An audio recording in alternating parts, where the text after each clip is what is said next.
গল্প হৃদয় দিয়ে হৃদয় ছুব। লেখনীতে রিয়া আফরোজ। পর্ব 10। গভীর সেই জঙ্গলে গাছগুলো মাথা উঁচু করে দাঁড়িয়ে, তাদের ডালপালা এমনভাবে জড়িয়ে আছে যে সূর্যের আলো মাটিতে পৌঁছাতে সাহস পাচ্ছে না। বাতাস ভারী, ঘন কুয়াশায় ভেসে আসে পচা পাতার গন্ধ আর বুনো ফুলের অদ্ভুত তীব্র সুবাস। দূর থেকে শোনা যাচ্ছে অচেনা জন্তুদের গর্জন, পায়ের নিচে শুকনো পাতার খসখস শব্দ। গাছের কাণ্ডে লতাগুল্ম এমনভাবে জড়িয়ে আছে যেন মনে হচ্ছে বিষাক্ত সাপের মতো কুণ্ডলী পাকিয়ে আছে। আর মাঝে মাঝে কোনো অদ্ভুত পোকা গাছের ছায়া থেকে বেরিয়ে উড়ে যায়। এই ঘন ঘুমট জঙ্গলেই প্রাণপণে দৌড়ে বেড়াচ্ছে খুশি, যে দিকেই চোখ যাচ্ছে শুধু ঘনকালো কুয়াশায় ঢাকা জঙ্গল। ভয় খুশি একটু থেমে শুকনো ঢুক গিলল। এই মুহূর্তে তার অব্রোর কথা ভীষণ মনে পড়ছে। কি করছে সবাই? আর অব্র ভাই বা কি করছেন? তাকে এই ঘন ঘুমট জঙ্গল থেকে উদ্ধার করতে আসবে তো তার অব্র ভাই? সবাই কি এখনো দাঁড়িয়ে আছে, নাকি তাকে রেখেই চলে গিয়েছে? নাকি চারিদিকে এতক্ষণে তার খুঁজে বেরিয়ে পড়েছে সবাই? বিভিন্ন প্রশ্ন খুশির মন জুড়ে বিচরণ করছে। আর আপ্রাণ ছুটে চলেছে সে মুহূর্তে দৌড়াতে গিয়ে একটা গাছের শিখরে পা আটকে পড়ে যেতেই আহহ করে চিৎকার দিয়ে উঠে খুশি। সে লক্ষ্য করল পায়ের কানাচে কিছুটা অংশ কেটে ফিনিকে রক্ত বেরিয়ে এলো। তার উড়োনার কাছের কিছুটা অংশ ছিঁড়ে আপাতত পায়ের রক্ত ঝরাটা বন্ধ করল। অতপর কোনোরকমে উঠে আবার দৌড়াতে শুরু করল। এই কাটা পা নিয়ে দৌড়াতে ভীষণ কষ্ট হচ্ছে তার। তাও এই জঙ্গল থেকে যেভাবেই হোক বেরুতে হবে তার, সে ভেবে নিজেকে আয়ত্ত করে ফের দৌড়াল খুশি। হাঁপাতে হাঁপাতে দৌড়াচ্ছে, রক্ত ঝরছে পা থেকে। আজকে দূরের আকাশটাও যেন বজ্র গর্জনের রূপ ধারণ করেছে। হয়তো বৃষ্টি এলো বলে বিদ্যুৎ চমকানোর বিকট শব্দে কান চেপে ধরল খুশি। তাও থেমে থাকল না সে। খুব কাছেই কোনো এক ভয়ানক জন্তুর ডাক শোনা যাচ্ছে। সে হয়তো তাজা রক্তের ঘ্রাণ শুকে এইদিকেই পাগল পাগল হয়ে মানুষটাকে খুঁজে বেড়াচ্ছে। ভয় খুশির হাত পা থরথর করে কাঁপছে, দৌড়াতে দৌড়াতে পা দুটো আর চলছে না তার। শরীরও ধীরস্থির হয়ে আসছে। দৌড়ানোর এক পর্যায়ে ফুটবল শরীরে মাটিতে লুটিয়ে পড়ে খুশি। সকাল থেকে বিয়ে উপলক্ষে কিছু খায়নি মেয়েটা। নাজনীন কত করে খাওয়ানোর চেষ্টা করল মেয়েটাকে। এতে সে উল্টে যুক্তিতে বলল, এখন কিছু খাবো না বড় আম্মু, বরযাত্রী এসে গিয়েছে, সময় নেই, একেবারে দুপুরে খেয়ে নিব। মাটিতে হেলে পড়ে খুশি অব্রর নাম উচ্চারণ করল। নিভু নিভু চোখে উচ্চারিত হল, অব্র ভাই কোথায় আপনি? প্লিজ আমি আর পারছি না, নিয়ে যান আমাকে বলেই জ্ঞান হারালো সে। কদমাযুক্ত ক্লান্ত শরীর নিয়ে চারিদিকে তন্নতন্ন করে খুশিকে খুঁজে বেড়াচ্ছে অব্র। হে খোদায়, তুমি কোন বিপদের মুখে ফেললে আমায়? এখন কি করব আমি? কোথায় পাবো ওকে? মাথা কাজ করছে না আমার। সে ফোনের জন্য পকেটে হাত দিলেও ফোনটা খুঁজে পেল না। অব্র হয়তো জঙ্গলে কোথাও পড়ে গিয়েছে। ওহ গড, ফোনটাও যে কোথায় পড়ল। এখন আমি বাকিদের সাথে কন্ট্যাক্ট করব কিভাবে? আমার দুই বন্ধুর প্রাণ ঝুঁকিপূর্ণ, আর আমার অবুঝ ফুলের প্রাণটাও যে বিপদে। আমার বনগুলোও জঙ্গলের ভেতর দিয়ে অতিক্রম হওয়া রাস্তার পাশে একটা গাড়ির কাছে রয়েছে। বনপ্রাণী হামলা করলে তখন কি হবে? না, এখানে এই মুহূর্তে আর সময় ব্যয় করা ঠিক হবে না। যত দ্রুত সম্ভব আমাদের সবাইকে এই ঘন ঘুমট জঙ্গল থেকে বেরোতে হবে। কিছুটা দূরে এগিয়ে আসতেই রাফিদের মুখোমুখি হয় অব্র। ক্লান্ত কদমে রাফিদের দিকে এগিয়ে গেল অব্র। দোস্ত, খুশির খোঁজ পেয়েছিস? না দোস্ত। ইরফান কোথায়? কেন ও না তোর সাথেই ছিল? আরে ও তো কখন চলো গেল, তোর পিছনেই তো এগিয়ে গেল।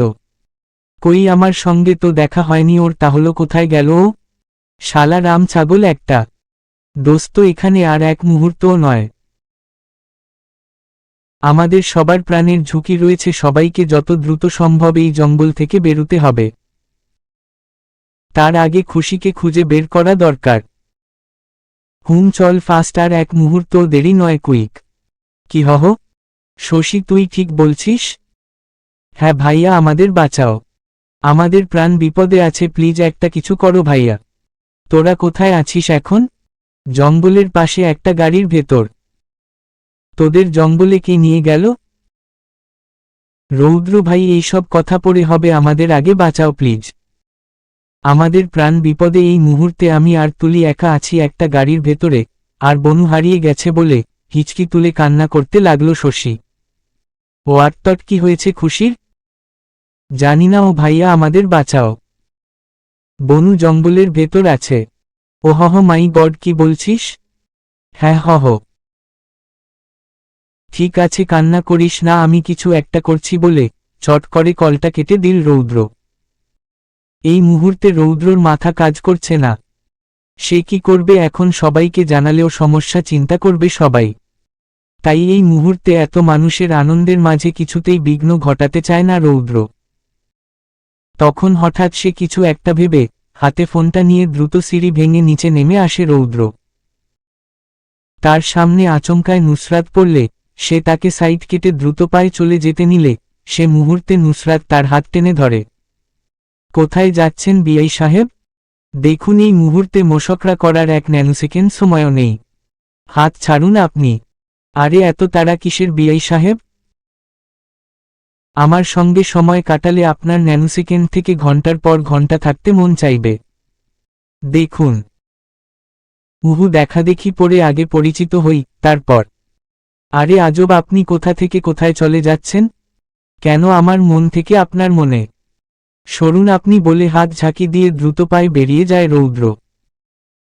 তাকে এভাবে তাড়াহুড়ায় বেরুতে দেখে নাজনীন বেগম এগিয়ে এলেন। ছেলেটা এইভাবে তাড়াহুড়ায় কোথায় যাচ্ছে? নাজনীন এগোনোর আগেই ততক্ষণে রৌদ্র চৌধুরী মহলের সদর দরজা অতিক্রম করে যায়। আরে আস্তে হাঁটুন না, আমি আর হাঁটতে পারছি না। কেন? পা চলছে না?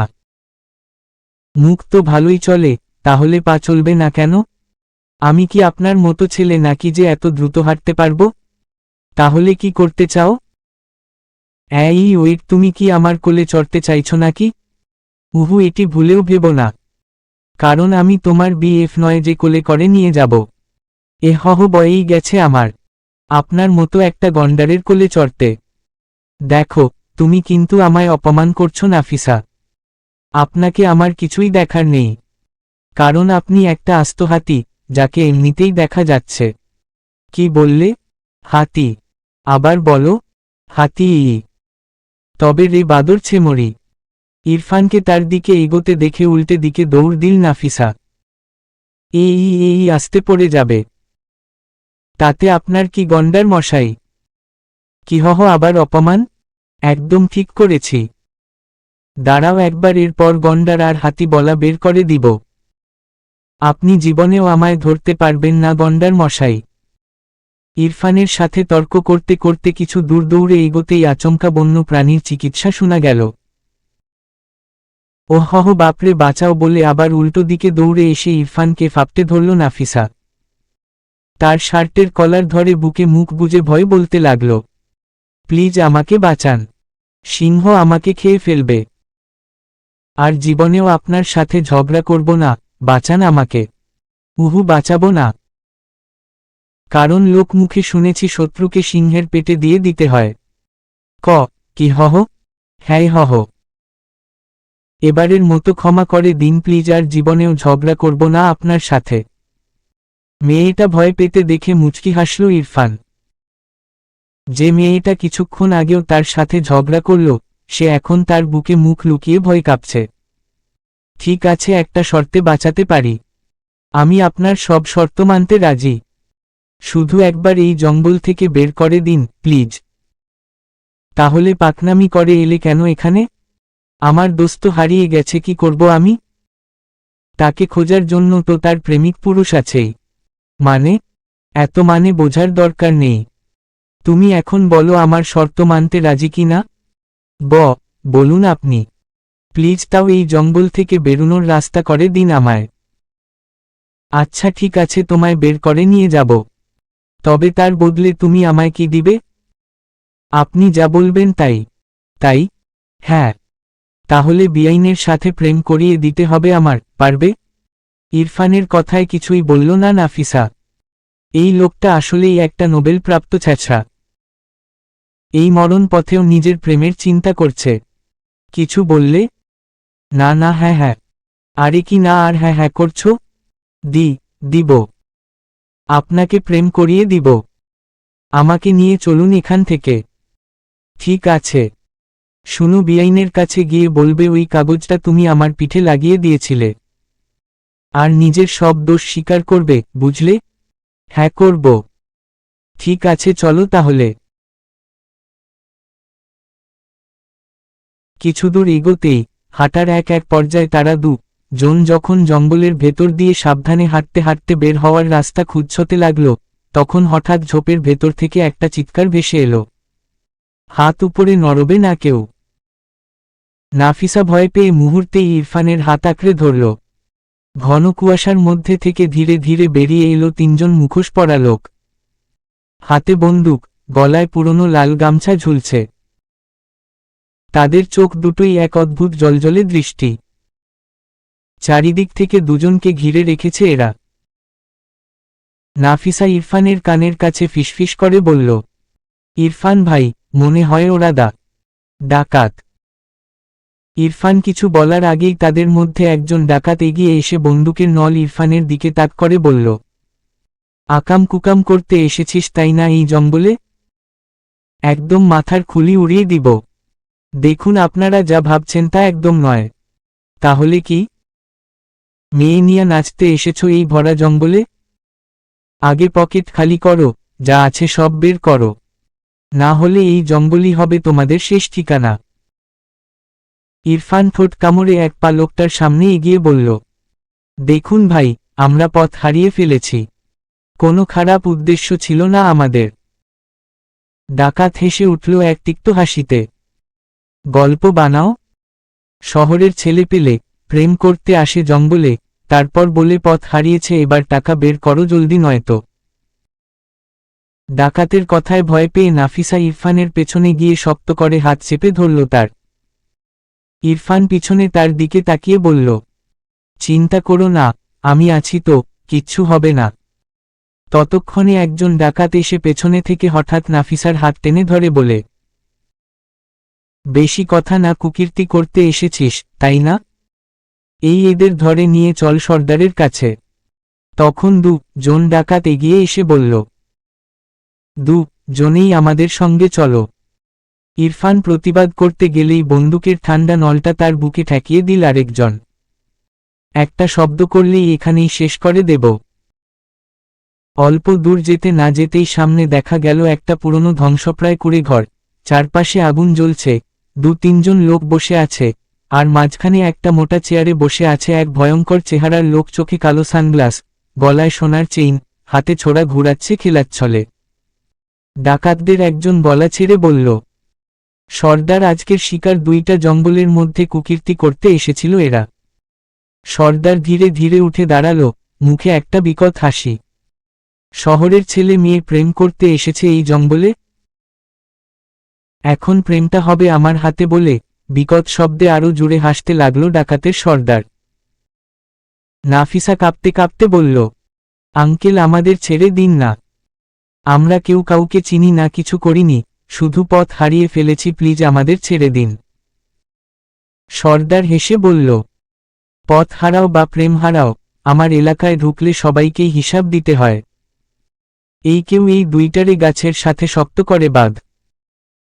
আজকে জীবনে এই প্রথম একটা ভালো কাজ করার সুযোগ পাইছি। এগোরে বিয়া করাই দিমু। এই কাজই ডাক কেউ। ডাকাতের কথা চট করে ইরফান বলে উঠল, দেখুন আঙ্কেল, আমরা কিছু করিনি। এভাবে না জেনে বুঝে বিয়ে দিয়ে দেওয়াটা ঠিক হচ্ছে না। এই চুপ, আকাম কুকাম কইরা এখন আমারে ঠিক বেঠিক শিখাতে আসিস? আপনারা যা ভাবছেন তা নয়। এই নাফিসা, বলো না আমরা কি কিছু করেছি? না না ডাকাত আঙ্কেল, আমরা কিছু করিনি। একদম আপনার বউয়ের কসম করে বলছি। এই ছেমরি, তুই কি আমার বউরে মারবার চাস? না না ডাকাত কাকু, আমরা আপনার বউকে মারতে চাই না, কিন্তু প্লিজ আমাদের যেতে দিন। আর কখনো আসবো না এই জঙ্গলে, এই আমি নাক ছুঁয়ে কান ছুঁয়ে কথা দিচ্ছি। ডাকাতের কর্কশ শব্দ শোনা গেল, এই কাজী কই? কাজী নিয়ে আয় তাড়াতাড়ি। ডাকাতের সর্দার বালার সঙ্গে সঙ্গে একজন ডাকাত কাজী নিয়ে এলো। তা দেখে ইরফান আর নাফিসার চোখ দুটো বড় বড় হয়ে গেল। এই কাজী নিয়ে আইতে এত সময় লাগে? আসলে সর্দার জঙ্গলের শেষ সীমান্তে শহরের শুরুতে রাস্তায় কাজীর অফিস। এই হালার পো কাজী আমাগরে দেইখা লুকাই পড়ছিল। কি রে লোকাইছিল কেন? দিব নাকি একটা? না না ডাকাত ভাই, আমি কিছু করিনি, আমাকে ছেড়ে দিন। আগে বিয়া পড়া। সর্দারের আদেশ অনুযায়ী একজন ডাকাত পেছনে থেকে এসে কাজীর কলার চেপে ধরল।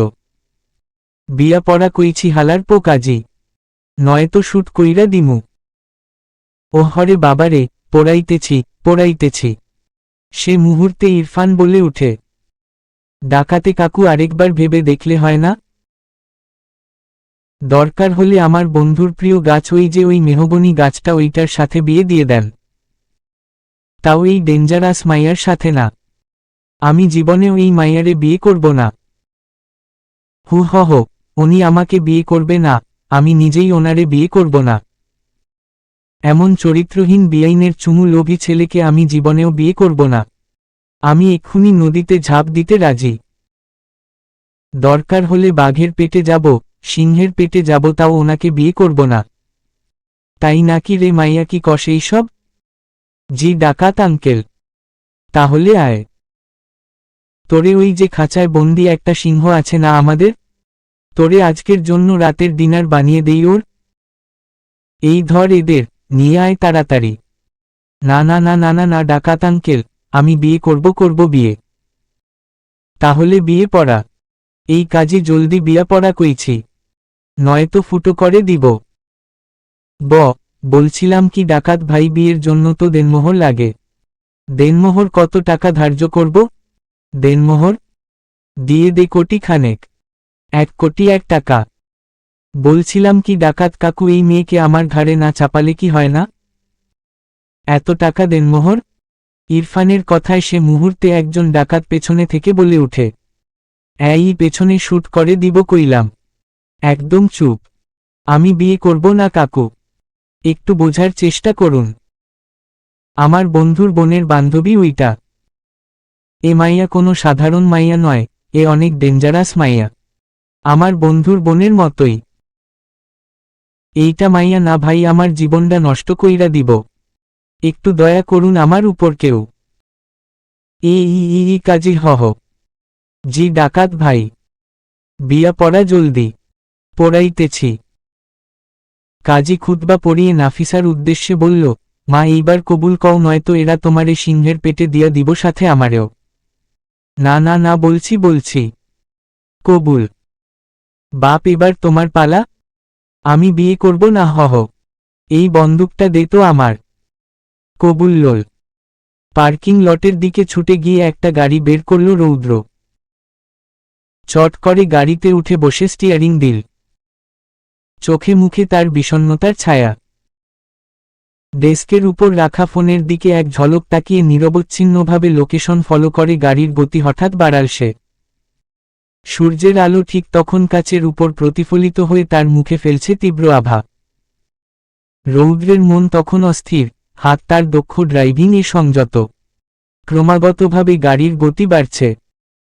যত দূর অতিক্রম করছে রাস্তা পেরিয়ে যাচ্ছে শহরের ব্যস্ততা, পেছনে পড়ে থাকছে কোলাহল, সামনে শুধু নিস্তব্ধ সবুজে ঘেরা ঘন ঘুমোর জঙ্গল। রৌদ্রর গাড়ি যতখানি পথ অতিক্রম করছে, মনে হচ্ছে সূর্যের আলো ততখানি ধীরে ধীরে গাছের পাতার আড়ালে গা ঢাকা দিচ্ছে, আর সামনে এগিয়ে আসছে জঙ্গলের গাঢ় নিস্তব্ধতা। আচমকা গাড়ি থামালো রৌদ্র। এই কুয়াশাচ্ছন্ন জঙ্গলে কিছুক্ষণ নিঃশব্দে তাকিয়ে চারদিকটা একবার পলক করল সে।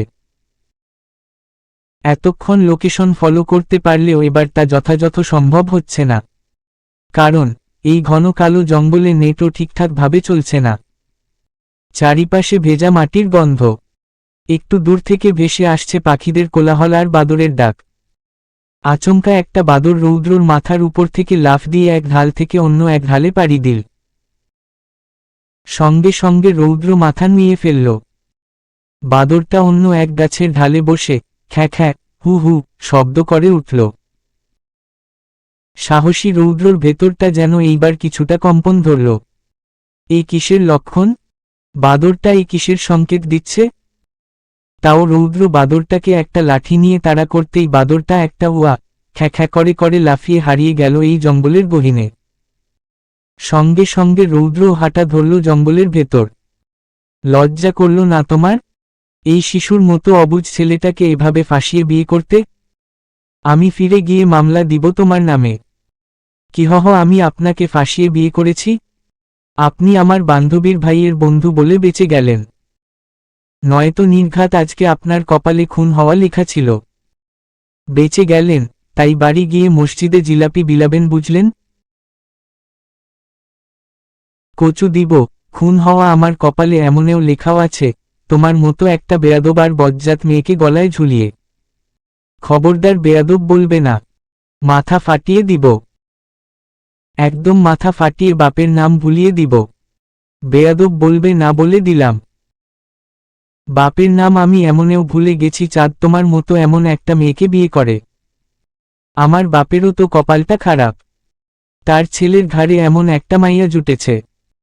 মাইয়া কি, এটা তো মাইয়াও না ভাই, পুরাই ডাকাত, ডাকাত মেয়ে একটা। আপনি ডাকাত, আপনার 14 গোষ্ঠী ডাকাত। ফাজিল লোক কোথাকার। কপাল তো আমার খারাপ আপনার মতো একটা ছেলে কপালে জুটেছে বলে। এখন আমার কি হবে গো বলে নাফিসা জুড়ে জুড়ে কান্না করতে থাকল। সে মুহূর্তে একজন ডাকাত এসে ধমকে উঠল। এই ছেঁড়া ছেমড়ি ঝগড়া করতাছিস কেন রে? দিব নাকি শুট করে? না না না ডাকাত কাকু, আমি কিছু করিনি। ওনারে শুট করে দেন, আমাকে ছেড়ে দিন, সব দোষ ওনার। দেখো নাফিসা, এবার এটা কিন্তু ভালো হচ্ছে না। নিজে বাঁচতে আমাকে ফাঁসাচ্ছ কেন? তো কি করব? ঝগড়া তো আপনিই শুরু করেছেন প্রথম, বেয়াদব লোক। নাফিসা ভ্যা, আরে পোলা মাইয়া এইবার চুপ কর তোরা। সেই কখন থেকে কান ঝালাপালা কইরা দিলি, এইবার একটু চুপ জানা।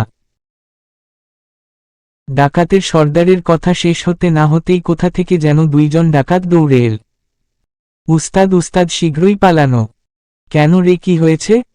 উস্তাদ পড়ে বলছি, এখন পালানো, নয়তো পড়ে আর এই প্রাণ নিয়ে পালানোর মতো অবস্থা থাকবে না। ডাকাতের চেলার কথা শেষ হতেই এক জঙ্গলি হাতির ডাক শোনা গেল। মুহূর্তেই সবাই দৌড়াদৌড়ি শুরু করে দিল। এই মুহূর্তে যার যার প্রাণ বাঁচানো ফরজ। আর এইদিকে নাফিসা আর ইরফানের ভয় প্রাণ যায় যায় অবস্থা। সবাই দৌড়াতে পারলেও বেচারি দুইজন পারছে না, কারণ তাদের দুইজনকে একে অপরের উল্টো পিঠে করে গাছের সঙ্গে বেঁধে রাখা হয়েছে। জঙ্গলি হাতির ডাক এইবার অতি সন্নিকটেই মনে হচ্ছে। সব ডাকাত যার যার প্রাণ নিয়ে কেটে পড়ল। কিন্তু গাছের সাথে উল্টো পিঠে বেঁধে রাখা এই যুবক যুবতী আপ্রাণ চেষ্টা চালিয়ে যাচ্ছে নিজেদের প্রাণ বাঁচাতে। নাফিসার কান্না দেখে ইরফান কিছুটা বিরক্ত হলেও কোনোরকম বোঝ দিল তাকে। একে এখন খেপানোর দরকার নেই, বেয়াদবি করবে, সেটা ভেবে নাফিসাকে আর কোনোরকম বকাঝোকা করল না ইরফান। এখন কি হবে গো আমাদের?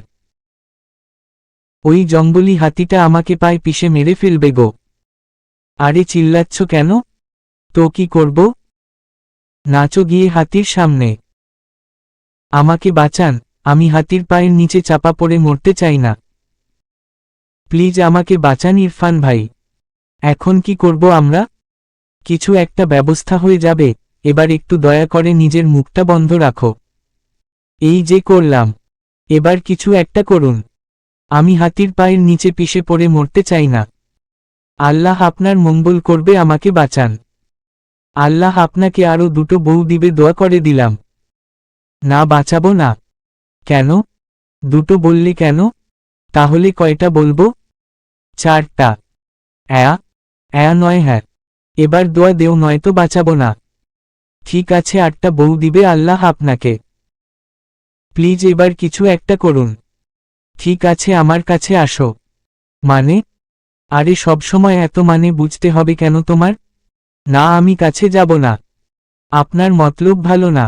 নাফিসা সবসময় পাগলামি মানায় না। হাতিটা এইদিকেই আসছে। শব্দ শুনতে পারছো না? যদি একবার দেখে নেয় তো 2টোকেই পিষে মেরে চলে যাবে। না না না না, আমি আসছি কাছে। আমার পিঠের সাথে আরেকটু ঘেঁষে বসো, তাহলে বাঁধনটা আরেকটু হালকা হয়ে আসবে। ইরফানের কথা মতো নাফিসা আরেকটু ঘেঁষে বসল তার সাথে। রশিটা একটু হালকা হতেই ইরফান টেকনিক খাটিয়ে পাশ থেকে একটা ধারালো কিছু নিয়ে রশিতে আঘাত করতে লাগল। ইরফান ভাই, তাড়াতাড়ি করুন, হাতিটা খুব কাছাকাছি চলে এসেছে। Fast fast. ইরফানের আঘাত আরও তীব্রতর হতেই এক সময় রশি কেটে যায়। সঙ্গে সঙ্গে ইরফান নাফিসার হাত ধরে টেনে নিয়ে একটা ঝোপে লুকিয়ে পড়ে। এ কি, আমাকে এভাবে ধরলেন কেন? ছাড়ুন, অসভ্য লোক। চুপ করো নাফিসা। হাতিটা শুনতে পেলে জন আজকাল এখানেই শেষ। এসেছিলাম পিক তুলতে, এবার লাশ হয়ে ফিরতে হবে। না প্লিজ, আমি লাশ হতে চাই না। তাহলে মুখটা চুপ রাখো। হাতেই তো ধরেছি, অন্য কিছু তো করিনি। বিয়ে করা বউ হওয়ার পরেও ভদ্রভাবে টাচ করছি।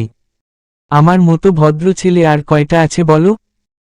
আমার জায়গায় আজকে অন্য কোনো ছেলে থাকলে এতক্ষণে এই ভরা জঙ্গলে তোমার সাথে মঙ্গল করে চলে যেত। সে তুলনায় তুমি ভাগ্যবতী। এবার মুখটা অফ রাখো, নয়তো হাতির সামনে দিয়ে আসব। মুহূর্তের মধ্যে দক্ষিণ দিক থেকে আগত হাতিটা হঠাৎ উঁচু গলায় ডাকতে ডাকতে উত্তরমুখে দৌড়ে গেল।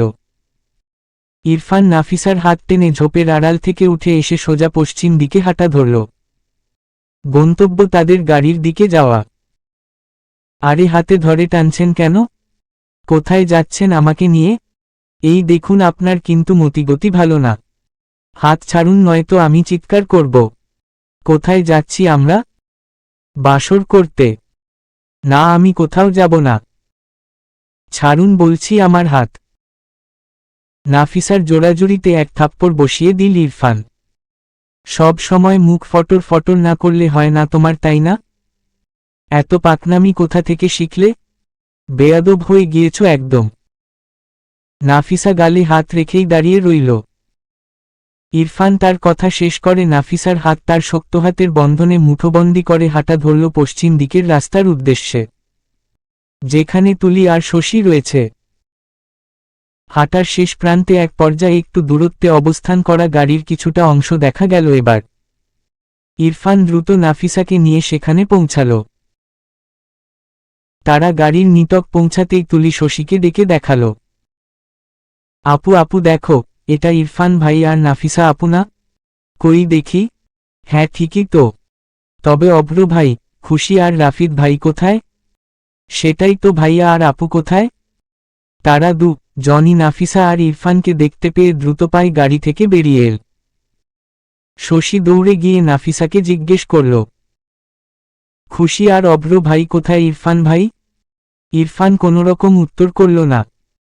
তারা দুইজন একে অপরের চোখে চাওয়াচাওয়ি করে মাথা নত করে ফেলল নাফিসা। ইরফান পকেটে হাত রেখে দীর্ঘশ্বাসে দাঁড়িয়ে রইল। কি হলো, কথা বলছেন না কেন আপনারা? সে মুহূর্তে নাফিসা কিছু বলার আগেই ইরফান বলে উঠল, তারা পেছনেই আছে। বাড়িতে যেতে হবে, তোমরা গাড়িতে উঠো। কিন্তু শশীর মন মানতে চাইল না। সে কোনোভাবেই খুশিকে না নিয়ে বাড়িতে যাবে না। ইরফান কত শত বোঝাচ্ছে, তাও শশী রেগে গেল। দেখো শশী, বাচ্চাদের মতো পাগলামি করো না। অভ্র আর খুশি ঠিক আছে। আমি তোমাদের বাড়িতে পৌঁছে দিয়ে আবার আসবো, অনেক কাজ বাকি। ফাস্ট চলো। আমি যাব না ইরফান ভাই। শশীর সঙ্গে নাফিসও বলে উঠে, আমিও যাব না। এক থাপ্পড় দিয়ে বেয়াদবি বের করে দিব। আমার কথাই শেষ কথা। তুমি শশী আর তুলির সঙ্গে বাড়িতে যাবে আর এক্ষুনি। কথার এদিক সেদিকে হলে একটু আগের ঘটনাটা মাথায় আছে নিশ্চয়ই? আমি শুনব না আপনার কথা। কোন অধিকারে আমাকে হুমকি দেন আপনি? নাফিসা। ইরফানের এই মুহূর্তে ভীষণ রাগ হলেও সে তার রাগটাকে কোনোভাবে সংযত করে কড়া গলায় তিনজনকে গাড়িতে উঠতে বলল। এতক্ষণ তিনজন জেদ করলেও এবার ইরফানের রাগান্বিত ভঙ্গিতে তিনজনই ভয় পেয়ে গাড়িতে উঠে বসল। তুলি শশী চট করে গিয়ে পেছনের সিটে বসে পড়ল। কিন্তু নাফিসাকে এখনও দাঁড়িয়ে থাকতে দেখে ইরফান এবার তার বাহু টেনে জোর করে গাড়িতে উঠিয়ে তার পাশের সিটে বসাল। ইরফান স্টিয়ারিং এ হাত রেখেই বলল, বেল্ট বাঁধো নাফিসা। বাঁধব না। নাফিসা, বেল্ট বাঁধো। বললাম তো বাঁধব না। ইরফান এবার জোর করে বেল্ট বেঁধে গাড়ি স্টিয়ারিং দিল। এদিকে রাফিদ আর অভ্র খুঁজতে খুঁজতে এসে পৌঁছাল জঙ্গলের শেষ সীমান্তে এক নদীর তীরে। দুইজনেই এবার ভারী ক্লান্ত। কদম জুড়ো এবার আর এগোতে চাচ্ছে না। তারাও ধীরে ধীরে ক্লান্ততায় মিলিয়ে যাচ্ছে। রাফিদ একটু পানি খেতে চাইল। দোস্ত তুই একটু দাঁড়া, আমি একটু পানি খেয়ে নিই। গলাটা শুকিয়ে এইবার কাঠ হয়ে এল দোস্ত। অভ্র মাথা নাড়িয়ে হ্যাঁ সম্মতি জানাতেই ইরফান নদীতে নেমে দুহাত তুলে পানি পান করতে লাগল। সে মুহূর্তে অভ্র লক্ষ্য করল, একটা জুতা পরে আছে, তাতে কিছুটা রক্তের ফোঁটা। সে জুতাটা হাতে নিতেই চমকে গেল। রাফিদ, কি হয়েছে দোস্ত? এইদিকে তাড়াতাড়ি আয় ফাস্ট। অভ্রর কথায় রাফিদ দৌড়ে আসতেই রাফিদ লক্ষ্য করল অভ্রর হাতে একটা মেয়েলি জুতা। সে একক দৃষ্টিতে তাকিয়ে বলল, দোস্ত জুতাটা চেনা চেনা লাগছে মনে হচ্ছে, তবে কোথায় দেখেছি খেয়াল নেই। আরে আহম্মক, এটা খুশির জুতা। কিন্তু এতে তো রক্ত লেগে আছে দোস্ত। ইয়া আল্লাহ, আমি জানি না মেয়েটা কোথায় আছে, কি অবস্থায় আছে, এখন কি করব আমি? যদি আজ ওর কিছু হয় তো শালা হারামজাদাকে আমি জ্যান্ত পুঁতে ফেলব। মাথা ঠান্ডা কর দোস্ত, এভাবে রাগারাগি করে কিছুই হবে না। এখান থেকে চল তাড়াতাড়ি, এমনিতেও জায়গাটা নিরাপদ নয় আমাদের জন্য। সে ক্ষণে অভ্র বসে পড়ল মাটিতে। নিচে পড়ে থাকা রক্তমাখা পাতাটা হাতে নিতেই আজনা এক ভয়ে অভ্রর ভেতরটা এবার কামড়ে ধরল। সে রক্তমাখা পাতাটা হাতে নিয়েই বলল, দোস্ত তাড়াতাড়ি চল, আমাদের এই রক্তমাখা পাতাগুলো অনুসরণ করে এগোতে হবে কুইক। অভ্রর কথায় রাফিদও তার পেছনে পেছনে দৌড়াতে লাগল। নিস্তব্ধ জঙ্গলে শুধু পাতার খসখস শব্দ ছাড়া এই মুহূর্তে আর কিছুই স্পষ্ট শোনা যাচ্ছে না।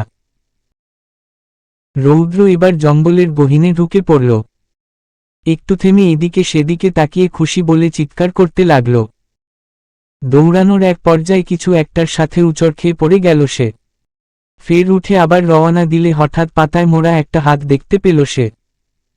প্রথমত ভয় পেয়ে গেলেও পরে ধীর কদমে কাছে এগিয়ে গেল সে। মুখ থেকে পাতা সরাতেই চোখ তার সপ্তম আকাশে।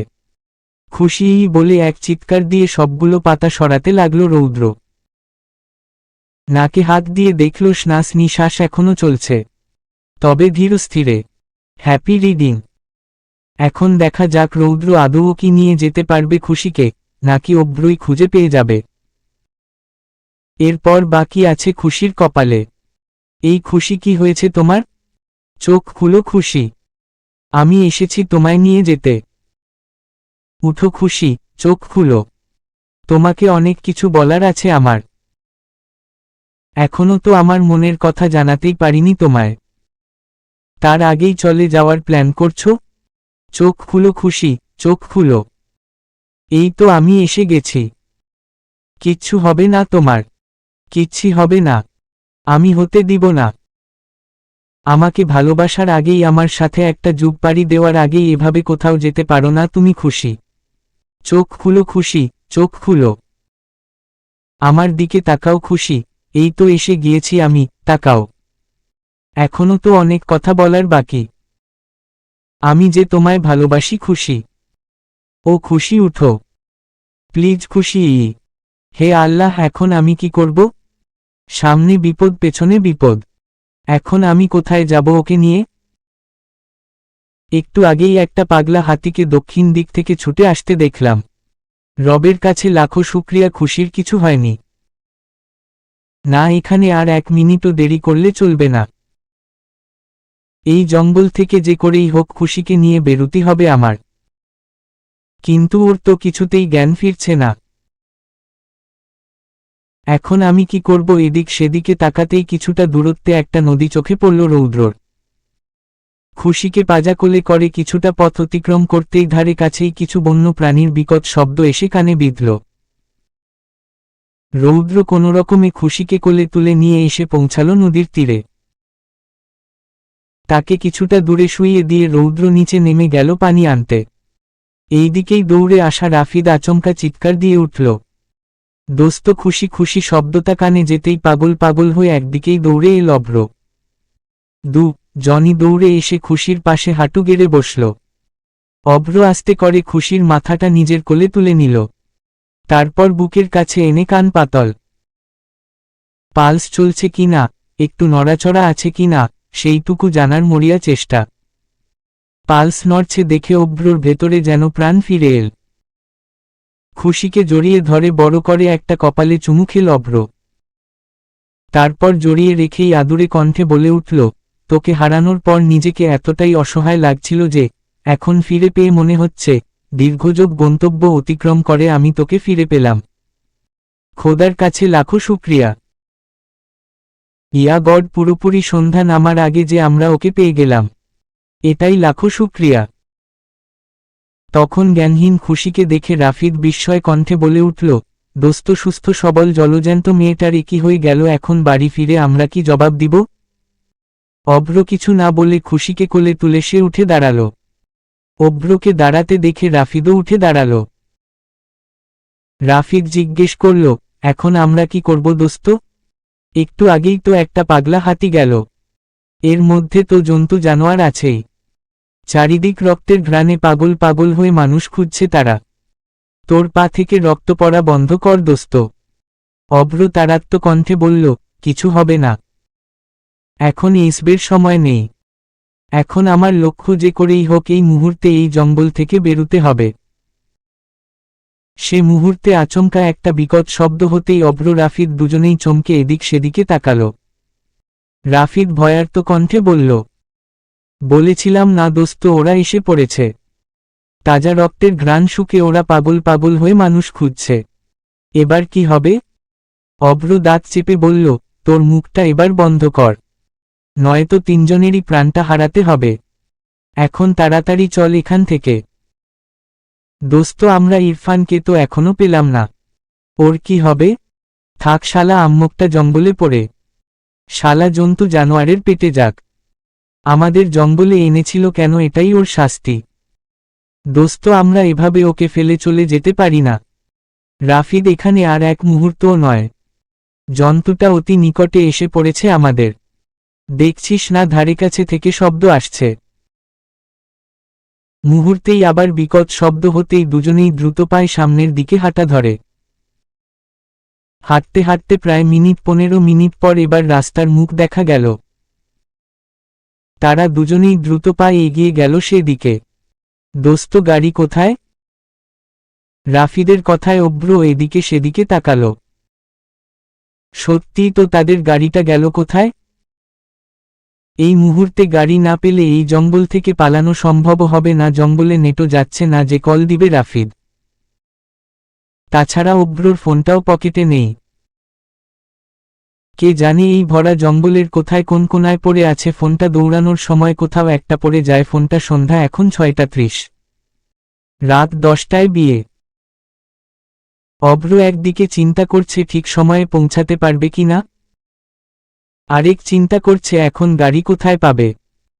আর এই দিকে রৌদ্র পাতায় করে পানি নিয়ে উপরে এলো। আচমকা খুশিকে ঠিক জায়গায় দেখতে না পেয়ে চমকে উঠল রৌদ্র। হাতের পানি ফেলে দিয়ে দৌড়ে এল সে। বিষণ্ণ গলায় বলল, খুশি কোথায় গেল? আমি তো ওকে এখানেই রেখে গিয়েছিলাম। না না না, আমার ভুল হতে পারে না। আমি খুশিকে এখানেই রেখে গিয়েছিলাম। তাহলে ও যাবে কোথায়? কোনো জন্তু জানোয়ার নাই হতে পারে না। তেমন কিছু হলে তো রক্তের দাগ থাকতো এখানে। তাহলে আমার খুশি কোথায় গেল? মাথার চুল খামছে ধরে জুড়ে চিৎকার করে বলল রৌদ্র। খুশিই, আমি তোমাকে পেয়েও আবার হারিয়ে ফেললাম। আবারও হারিয়ে ফেললাম আমি। ইয়া আল্লাহ, হে তুমি কিসের পরীক্ষা নিচ্ছ আমায়? আহত মেয়েটা কোথায় গেল? আমি কোথায় খুঁজব ওকে? বলে দাও তুমি, কোথায় খুঁজব আমি? বলে হাঁটু গেড়ে বসে পড়ে মাটিতে। গাড়ির আওয়াজ পেতেই চৌধুরী মহলের সকলেই দৌড়ে বেরুল মহল থেকে। নাফিসা, ইরফান, তুলি আর শশী দৌড়ে ঢুকল মহলে। তাদের ঢুকতে দেখে নাজনীন দৌড়ে এলেন। শশী নাজনীনকে জড়িয়ে ধরে কান্না করে দিল। নাজনীন তার মানে বুঝতে পারল না। মেয়ের কান্না দেখে মরিয়ম বেগমও দৌড়ে এগিয়ে এলেন। নাজনীন তাকে জড়িয়ে বিষণ্ণ কণ্ঠে জিজ্ঞেস করলেন, কি রে মা, কি হয়েছে, কাঁদছিস কেন? শশী কোনো কথা বলল না। নাজনীন বাকিদের দিকে তাকাতেই তারা মাথা নিচু করে ফলে। তার মন জুড়ে বিচরণ করছে ভয়েরা কিছু একটা নিশ্চয়ই হয়েছে, নয়তো সবার মুখ শুকনো দেখাচ্ছে কেন? নাজনীন ইরফানকে জিজ্ঞেস করে, কি হয়েছে বাবা? ইরফান কিছু বলার আগেই শশী কান্না ভেজা গলায় বলে উঠে, বড় আম্মু বনু। কি হয়েছে খুশির? বনু বলে কান্না করে দিল শশী। আরে কি হয়েছে খুশির, বলবি তো? এবার মরিয়ম বেগমও শশীকে টেনে নিজের দিকে ঘুরিয়ে বলল, কি হয়েছে সত্যি করে বল। শশী ভয় পেয়ে গেলেও এবার উপায়ান্তর না পেয়ে কাঠশুকনো গলায় এহি তুলে বলে, আম্মু বনু হারিয়ে গিয়েছে। কি হহ, তুই মজা করছিস আমার সঙ্গে? না আম্মু, বনু জঙ্গলের ভেতর হারিয়ে গিয়েছে। নাজনীন শশীকে নিজের দিকে ঘুরিয়ে বলে, সত্যি বলছিস তুই? হুম। দেখ মা, এটা মজা করার সময় নয়। তোর বোনের বিয়ে আজকে। বড় আম্মু, বিশ্বাস করো আমায় তোমরা। আমি কোনো মজা করছি না তোমাদের সঙ্গে। নাজনীন এবার ইরফানের সামনে এগিয়ে গেল। তাকে সামনে আসতে দেখে মাথা নিচু করে ফেলল ইরফান। নাজনীন ইরফানের সম্মুখে দাঁড়িয়ে কাঠ গলায় বলল, দেখো বাবা, আমি তোমায় ছোট থেকেই চিনি। তুমি অভ্রর ছোটবেলার বন্ধু। তাই আশা করছি তুমি অন্তত সত্যিটা বলবে। শশীর কি বলছে এইসব? ইরফান নীরবে দাঁড়িয়ে রয়। কি হলো, কথা বলছো না কেন? এবার মাথা তুলে ইরফান দৃঢ় কণ্ঠে বলে, আন্টি শশী যা বলছে সব সত্যি।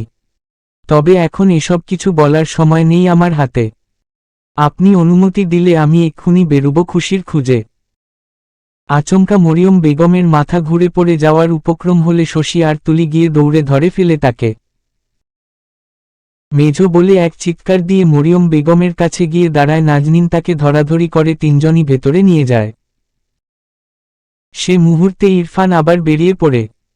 ভাগ্য ভালো রেহানা এই মুহূর্তে নিচে ছিল না। সে রুমে বিশ্রাম করছে। বাড়ির কর্তারাও নেই, তারা বিয়ের কর্মকাজে ব্যস্ত। সন্ধ্যারাতে একদল ডাকাত এসে হানা দিল পশ্চিম সমতল ভূমিতে। অভ্ররা তখন লুকিয়ে আছে ঝোপের এক কোণে। খুশির এখনো জ্ঞান ফিরেনি। ডাকাতগুলো একে অপরে বলাবলি করছে, সর্দার একটা বিয়া তো দিলাম, আরেকটা জোড়া দেখছি এই জঙ্গলেই ঢুকছে, এখন কি করমু কন? সর্দার গলা খাকারি দিয়ে বলে, পাইলে ধইরা নিয়া আইবি। দেহশোনাই ওগরে কি করছি? শালা আকাম কুকাম বাইর কইরা দিমু, আমার নামও রঙ্গু ডাকাত। ঠিক আছে সর্দার, এই সবাই খোঁজ। আরেকটা জোড়া আছে, ওগরেও ধরতে হইব।